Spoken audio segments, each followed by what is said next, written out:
What? GTA 6 trailer? John, I can't make it into work today. Something came up. Babe, I can't make the dinner date tonight. Something came up. Angel, I can't make it to the wedding, bro. I know I'm the best man.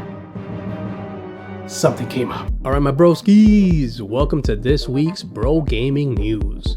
We got some info for GTA 6, Blizzard trying to reach deep into our pockets, Destiny 2 continuing to dump on its community, Sony snatching away paid media, we got some info on what Microsoft spends yearly on Game Pass, Starfield is still hitting new milestones, and Cyberpunk's 2.1 update on this week's video.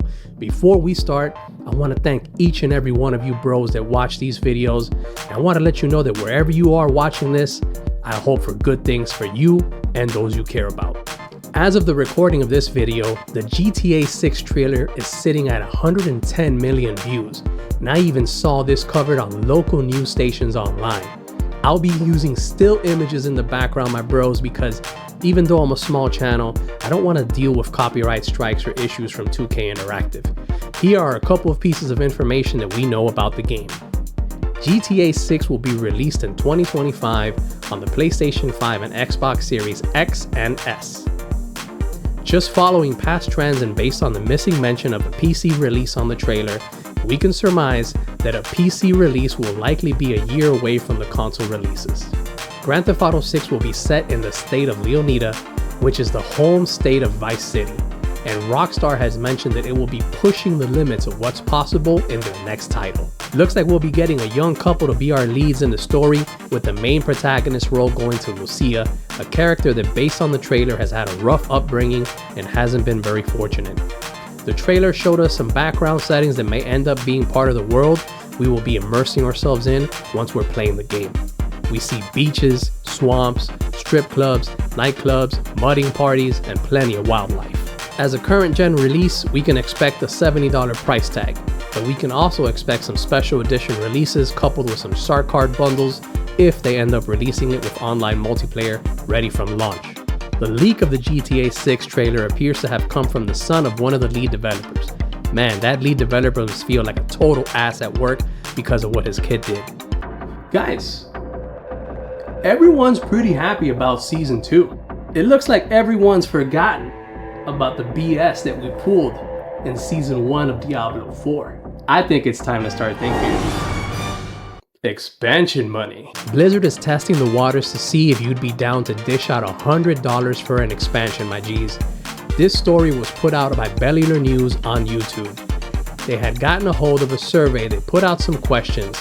First, we got to keep in mind that these surveys are so that companies that put them out can make more informed decisions. So what does Blizzard want to make an informed decision on? On their pricing model for their next expansion in Diablo 4. The survey is showing 4 tiers of pricing: $50, $70, $80, and $100, accompanied by extras coupled with each tier. The $50 tier is bundled with a mount skin that can evolve, a hero skin, and platinum for the microtransaction store. As the tiers go up, so does the platinum that they're bundled up with, and so does the rarity of the skins. And on the higher tiers, you get wings and other unique mounts that I can only imagine will look better than the mounts included in the lesser tiers. Some of the tiers come bundled with a battle pass, others bundle with early access to content. The other major pain point that we see on this survey is where they bundle stash space with some of the tiers. This to me is so underhanded because they created an inventory issue and now they want to sell you the solution instead. Blizzard's financial team is not dumb, gentlemen. They created a game in Diablo 4 with a whole mess of issues purposely to now sell you the solution in the form of DLC and expansions. And that's just disgusting to me. I truly do hope that Diablo 4 fails and that there's a lesson to be learned here for Blizzard. Gentlemen, even though we haven't done shit to merit the sales that we need, we are down 45% from our projections. We fired a bunch of people.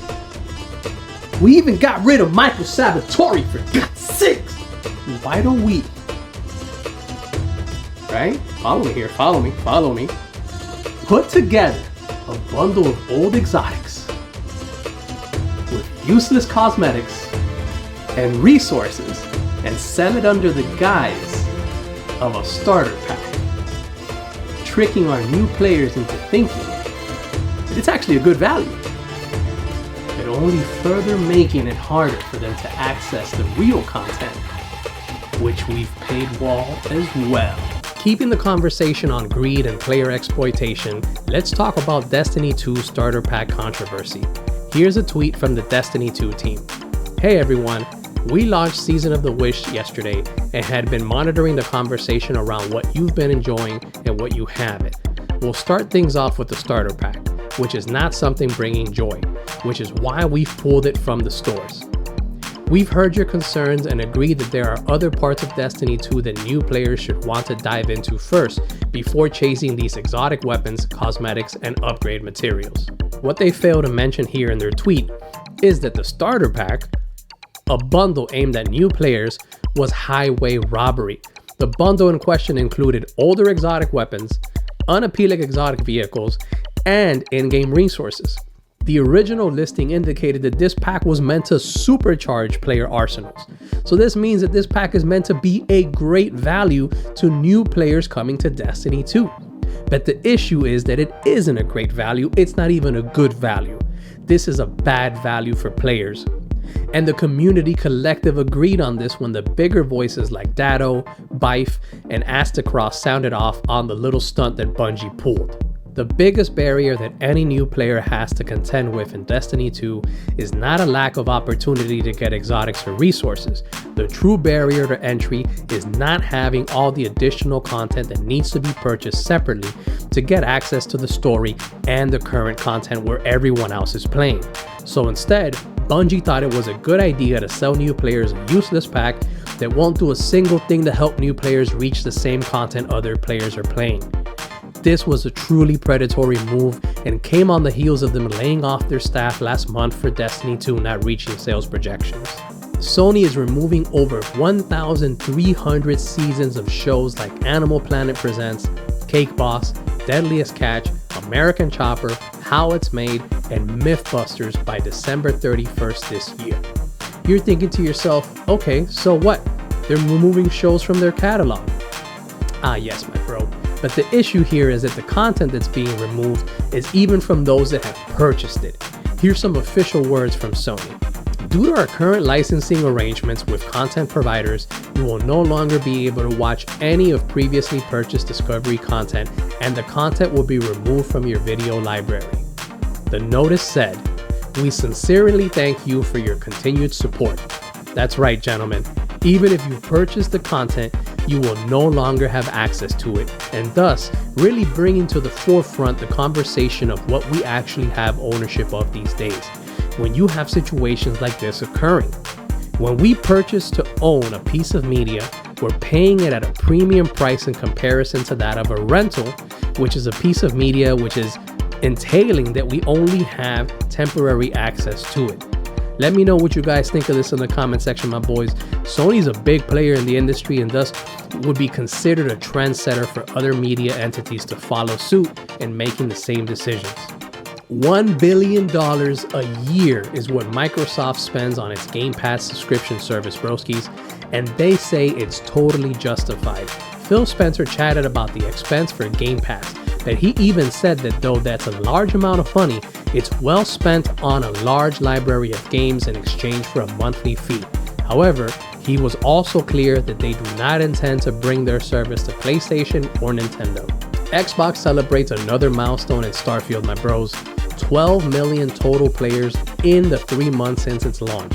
Phil Spencer aims to make Starfield the next Skyrim in the sense of having Starfield have a long life cycle like that of Skyrim. So much like Skyrim, I guess that they intend to resell us remasters of Starfield over the next few years, right? So while Xbox celebrates that Starfield is one of the most played games, the internet has plenty of conversations about how Starfield is mid at best, as its Steam reviews are still mixed, and a quick search on YouTube for Starfield will show that most of the thoughts on Starfield is that it really came short of all of its self-hype For a game that spent as much time in development as Starfield, and coming from a studio like Bethesda, putting aside the blunder that was Fallout 76, we all kind of expected Starfield to be a life changer. A game that we can tell countless of stories from countless of adventures. We expected Skyrim in space, but man, I'm gonna tell you right now, Fallout 76 currently is a way better game than Starfield. Cyberpunk 2077 released its final big update this week, gentlemen. Update 2.1 arrived on December 5th, and it's the Riz update, boys. We're gonna get to have some relationships. This patch is bringing a metro system with 19 stops around the game, better motorcycles, boss fight changes, radio while outside of our vehicles, and replayable car races. Okay, back to the feature that has me hyped. V will now be able to invite their love interest to spend some time together in any of their apartments. So I hope you guys have Pan Am, Judy, River, and Carrie on your speed dials, because those are our love interests. Pan Am has been teasing the captain for too long. Some cool open world stuff has changed too. V can now be pursued by gangs after taking an aggressive approach towards them during gigs and main quests. Gigs that involve stealing and delivering a vehicle can now turn into a car chase and combat sequence. They also delivered a bunch of fixes to the game, and I can't wait to check this out over the weekend, boys. That's the news for the week, my broskies. Thank you all so much for tuning in for my weekly news videos. Like and subscribe, my boys. I'm trying to get monetized, so I need to reach 1,000 subs so that I can continue to evolve and grow the content. Love you all. Deuces, gentlemen.